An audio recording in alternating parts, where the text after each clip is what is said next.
Le retour de CM Punk à Survivor Series fin 2023 a peut-être été l'événement le plus marquant de l'année dans l'univers du catch.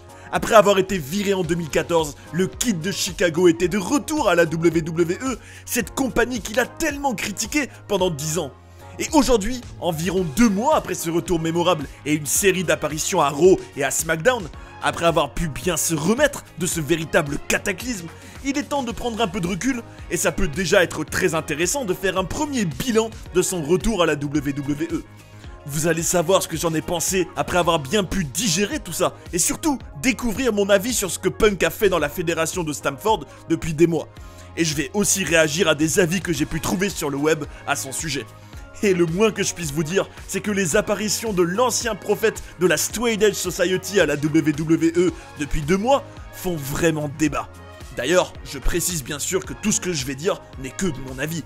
C'est purement subjectif, et je vous invite avec joie à venir donner votre point de vue dans les commentaires pour débattre, ce sera super intéressant. Déjà, son retour à Survivor Series a suscité beaucoup d'intérêt sur le web, et personnellement, j'étais très curieux de voir ce qu'il allait dire dans sa première promo au Monday Night Raw suivant. Je voyais vraiment ça comme une occasion pour lui d'aller dans du réel, de parler ouvertement de toutes ses rancœurs envers la WWE, et notamment envers Triple H, surtout quand on a encore son podcast de 2014 en tête. Je m'attendais à ce qu'il tatane tout le monde, verbalement, qu'il se lâche complètement dans une pipe bomb 2.0. Et à la place, j'ai vu un type être tout heureux, chercher l'amour des fans. Comme disait Vince Russo, l'ancien scénariste de la WWE dans les années 90, comment tu peux te faire virer le jour de ton mariage en 2014 et dire « I'm home », je suis à la maison. C'est clair que ça m'a choqué, encore plus venant de quelqu'un qui pas si longtemps avant se permettait de faire des tacles publiquement envers la WWE quand il était à All Elite Wrestling. Ce n'est que mon avis, mais je trouvais ça hypocrite de sa part de dire ça. Et surtout, bête d'un point de vue business. Parce qu'une promo dans laquelle il aurait fait une sorte de condensé de son podcast de 2014, en s'adressant à Triple H par exemple, aurait pu créer une sorte de Winter of Punk, j'ai envie de dire, après le Summer of Punk 2011, où la réalité et la fiction auraient été brouillées. Ça aurait intéressé beaucoup de personnes parce qu'on aurait cru à ce qu'il disait. Mais là, comment croire quelqu'un qui dit qu'il est chez lui alors qu'il était chez le concurrent quelques mois avant et qu'il ne s'est jamais gêné pour critiquer l'entreprise? J'ai trouvé que c'était un Punk bisounours, alors que je l'attendais avec le couteau entre les dents. On aurait dit qu'il avait oublié tout le passé. Et quand il dit qu'il n'est pas là pour se faire des amis, mais pour se faire de l'argent à la toute fin de sa première promo, je me dis que ce Punk-là, qui s'en fiche de ce qu'on pense de lui, qui est cash, qui n'a pas peur de blesser certains, c'est lui que j'aurais voulu voir. Voici quelques avis que j'ai pu lire sur le web à ce sujet.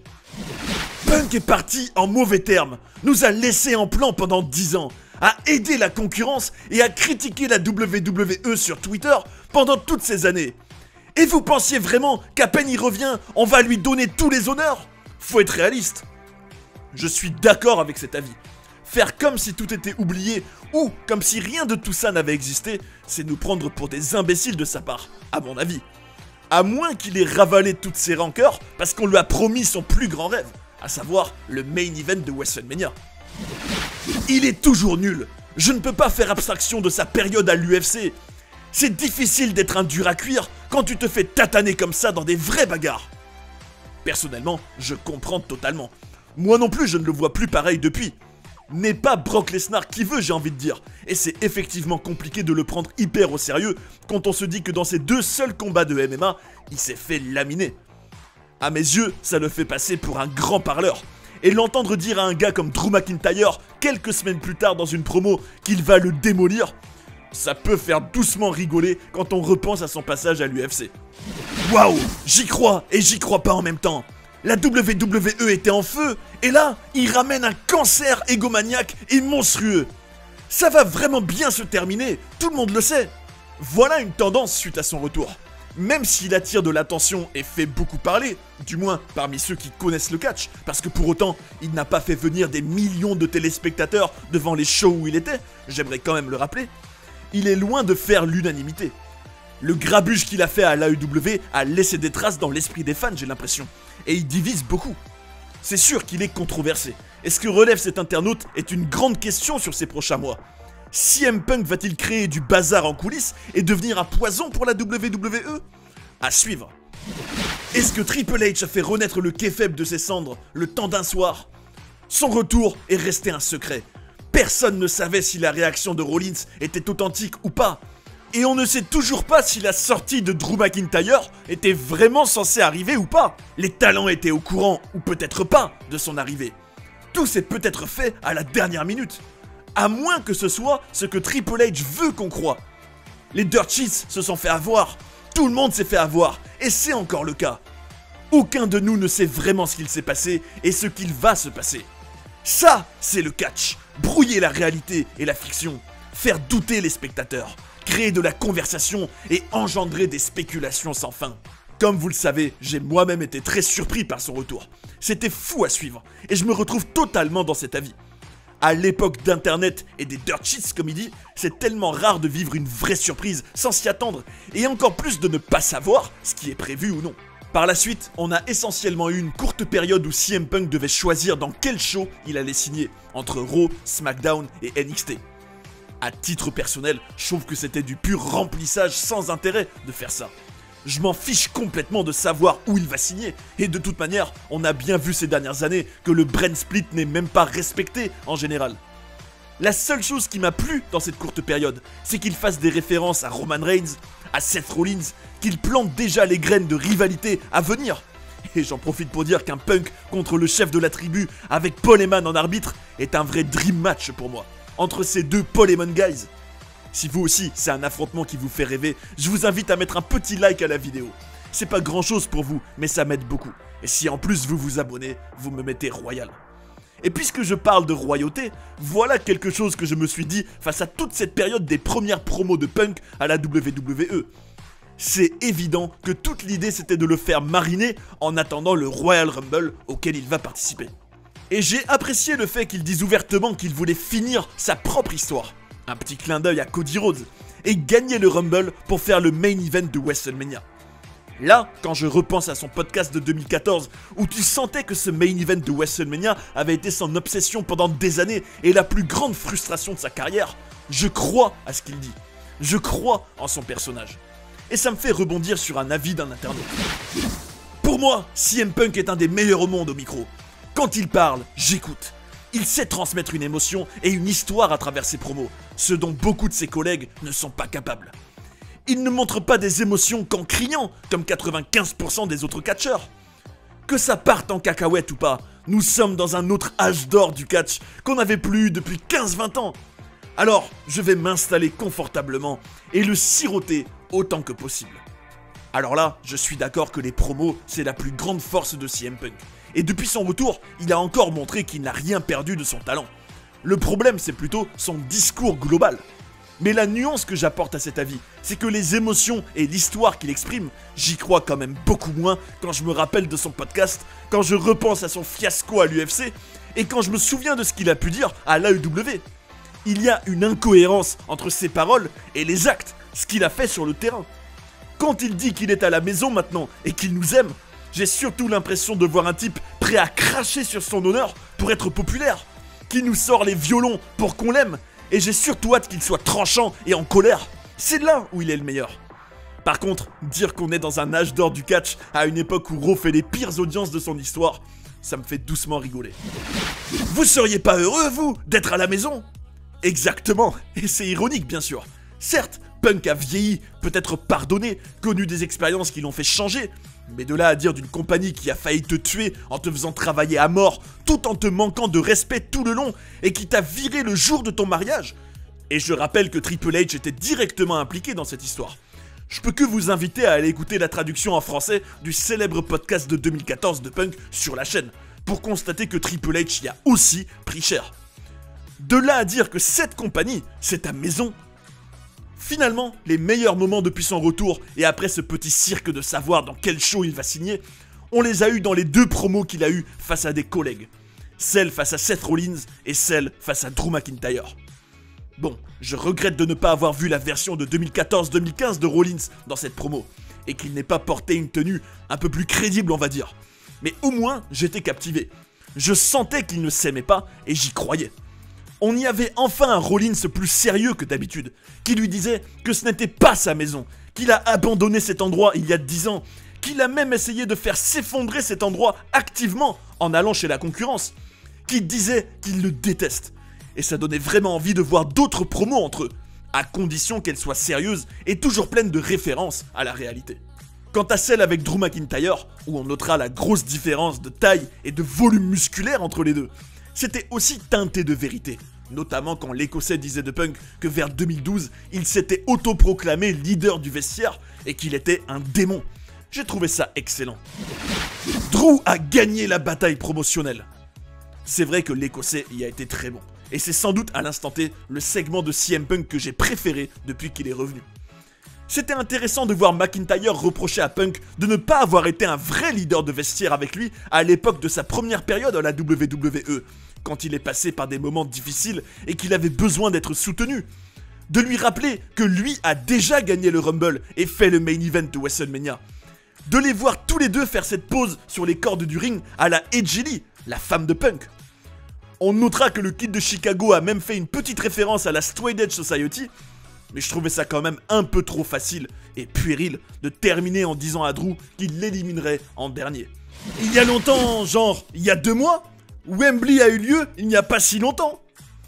Effectivement, à un moment dans cette promo avec Drew, CM Punk s'est permis de dire que la seule personne qui pouvait l'empêcher de gagner ce Royal Rumble, c'était lui-même, et que ça fait longtemps qu'il s'est, je le cite, écarté de son propre chemin. Et cet internaute fait référence à l'incident dans lequel le Kid de Chicago a été impliqué au show de l'AEW à Wembley, en Angleterre, qui a fini par entraîner son licenciement de l'entreprise. Et il ne faut pas non plus oublier qu'il n'y a pas si longtemps, il a lui-même d'une certaine manière saboté son parcours à l'AEW et la belle histoire de son grand retour dans l'industrie du catch, en ayant des conflits et en se battant en coulisses, en se faisant suspendre aussi. À l'écouter dans cette promo à Raw, on dirait que c'est un homme nouveau qui n'a plus du tout de problème d'ego, qui ne crée pas le moindre grabuge nulle part depuis très longtemps, qui s'entend toujours très bien avec ses collègues et qui atteint ses objectifs avec humilité et sagesse. Et pourtant, les faits montrent qu'encore quelques mois avant, il a fait preuve de tout sauf d'humilité et de sagesse. Et c'est pour ça que ce discours de Punk dans lequel il se présente comme un homme changé qui revient à sa maison, je l'achète pas. Et en lisant des réactions à ses promos sur le web, on ressent qu'un bon nombre de fans n'adhèrent pas du tout non plus à son discours. En réalité, il est probablement en train de jouer sa toute dernière carte dans le monde du catch. Et l'homme du peuple qu'il prétendait être, cet homme avec du caractère, qui ne se laisse marcher dessus par personne et qui ne vendrait son âme au diable sous aucun prétexte, est quand même revenu chez cet employeur qu'il a tellement critiqué. Possiblement pour de l'argent ou parce qu'on lui a montré la carotte d'un main event de WrestleMania. Et pouf, toutes ses convictions semblent avoir disparu. Dans cette situation où son discours ne semble pas passer auprès de beaucoup de personnes, je serais vraiment très heureux qu'il fasse un heel turn, parce qu'il serait vraiment capable de se faire détester en se basant sur plein de choses réelles. Et en plus, le passé a montré qu'il était un excellent heel. Je repense par exemple à l'été 2009 et sa rivalité contre Jeff Hardy. Entre nous, je trouve que le voir dans un personnage qui détesterait ouvertement la WWE, qui serait amer, qui clasherait tout le monde, serait bien plus intéressant, voire carrément être un personnage qui créerait sans arrêt du grabuge en coulisses et qui se battrait avec ses collègues. Pour le coup, on y croirait beaucoup plus. Et là, éventuellement, aller vers un face turn où il essaierait de changer et de devenir un homme nouveau. Par contre, quand je vois que ce Raw n'a été regardé que par 1,4 million de téléspectateurs, je me dis clairement qu'il ne faudrait pas voir Punk plus beau qu'il n'est. Un avis à ce sujet justement. Le gars sait parler, absolument oui, mais c'est tout. Il ne va pas changer les audiences sur le long terme, les chiffres des premium live events, ou faire quoi que ce soit de révolutionnaire dans le ring. Avec ou sans lui, l'AEW souffre tout autant. La WWE obtiendra plusieurs millions de vues sur YouTube avec lui, sur le court terme, mais au-delà de ça, je ne suis pas très optimiste. Pour le coup, je comprends totalement ce que cet internaute dit. Parfois, à force d'avoir entendu des chants CM Punk dans les arènes pendant des années, on aurait pu croire qu'il était la grande star du catch qui allait à nouveau susciter un intérêt massif du grand public pour la discipline s'il revenait. Alors c'est vrai qu'il a battu un record de vues sur les réseaux sociaux de la WWE pour son retour, qui a été battu par The Rock depuis d'ailleurs. Mais la réalité des audiences est bel et bien là. CM Punk n'attire pas le grand public devant Raw. Les audiences restent globalement mauvaises. Et pourtant, à travers les exemples de certaines séries comme Game of Thrones à travers le temps ou d'événements sportifs, on a pu voir que lorsque les téléspectateurs lambda sont vraiment intéressés par quelque chose, Netflix ou pas, réseaux sociaux ou pas, ils sont devant leur télévision. CM Punk qui s'est ramené une ou deux fois et qui a totalement disparu d'ailleurs. En effet, à ma grande surprise, malgré le buzz de son retour sur le web, Punk n'a pas été là chaque semaine depuis son retour. Il a certes fait plusieurs apparitions, mais on aurait pu imaginer qu'il devienne le porte-étendard de Raw, par exemple, en étant présent dans chaque show. Est-ce qu'on le préserve pour la route vers WrestleMania? Possible. Mais je trouve ça toujours bizarre quand je repense à d'autres époques où la WWE utilisait toutes ses plus grandes stars chaque semaine pour proposer les meilleurs shows possibles. Le fin mot de toute cette histoire, c'est qu'on a fait du remplissage en attendant le Royal Rumble 2024, qui est censé être le grand moment pour Punk. Certes, il a eu son premier match depuis son retour à la WWE dans un show non télévisé au Madison Square Garden à New York. Mais c'est au Rumble que tout va finalement commencer pour de vrai avec lui. Et que son nouveau chapitre dans la fédération de Stamford va vraiment démarrer. Après cette sorte de coursive depuis novembre vers le Rumble. Punk gagne le Rumble, Cody gagne Elimination Chamber. C'est sûr qu'à l'instant T, c'est un scénario qui semble hyper prévisible. À moins que The Rock vienne y mettre son petit grain de sel. Et ça me permet de dire que, quitte à faire revenir Punk, j'aurais trouvé ça beaucoup plus fou qu'il fasse son retour pendant le Rumble pour gagner. Ça aurait été un coup de tonnerre monumental, plutôt que ça arrive à la toute fin de Survivor Series. Ça restera un regret, parce qu'à quelques mois près, on aurait eu un moment bien plus marquant. Quitte à ce qu'on s'attende tous à ce que Punk ou Cody gagnent, autant les mettre en numéro 1 et 2 et les voir batailler tout le long pour finir leurs histoires respectives. Mais avec ce plan B de gagner le Chamber, dans le pire des cas, ça gâche la valeur du Rumble, je trouve. Et on notera d'ailleurs qu'au SmackDown du 8 décembre, les deux hommes ont eu une courte interaction en coulisses, dans laquelle Cody disait que pour que Punk finisse sa propre histoire, il devrait gagner le Royal Rumble, ce qui est intéressant. Ils se serraient la main avec courtoisie, et pour le coup, je trouve ça super d'avoir deux personnages qui ont tous les deux une grande obsession, une grande mission dans leur vie, on va dire. Et de se dire que ces deux rêves vont devoir s'affronter et qu'il ne pourra en rester qu'un au Rumble à la fin. À moins d'un dénouement complètement fou où les deux tomberaient en dehors du ring en étant passés par-dessus la troisième corde exactement en même temps pour se retrouver dans un cas de figure qui rappellerait le Rumble 2005 avec John Cena et Batista à la toute fin. Mais vraiment, quel dommage d'avoir Elimination Chamber quelques semaines après pour probablement aussi gagner un title shot à WrestleMania. Ça enlève de l'intérêt au Rumble, je trouve. À moins de plutôt y avoir des matchs où le champion défend sa ceinture. C'est sacrément ironique de la part d'un gars qui a dit à The Miz d'aller un pénis plein de sang en Arabie Saoudite, de revenir à la WWE un mois après que la compagnie y ait été. On en revient à l'hypocrisie de CM Punk qu'un bon nombre de fans critiquent. Le comble serait vraiment de le voir participer à un show en Arabie Saoudite. Ce serait clairement le symbole ultime de cette hypocrisie et d'une ironie extrême. Il va avoir 2 ou 3 rivalités mémorables avant de péter un câble contre Otis ou un autre collègue. Ou alors, il va encore se blesser et rendre tout ça insignifiant. Un programme personnel et teinté de réel contre Rollins, une rivalité entre Paul Heyman Guys contre Reigns et puis s'en va. La gloire et le grand rêve enfin réalisé à WrestleMania et une boucle bouclée. Des blessures, des nouveaux clashs en coulisses. Comment vont se passer les prochains mois de Punk à la WWE, selon vous? Qu'est-ce qui va se passer? Va-t-il finir son histoire ou salir son héritage à tout jamais? Venez donner votre avis dans les commentaires. Ce sera un plaisir de débattre avec vous de tout ça. Mettez aussi un bon gros like à cette vidéo et n'oubliez pas de vous abonner pour ne pas rater tous les prochains contenus qui devraient vous intéresser. Prenez soin des vôtres et à bientôt sur Johnny Catch.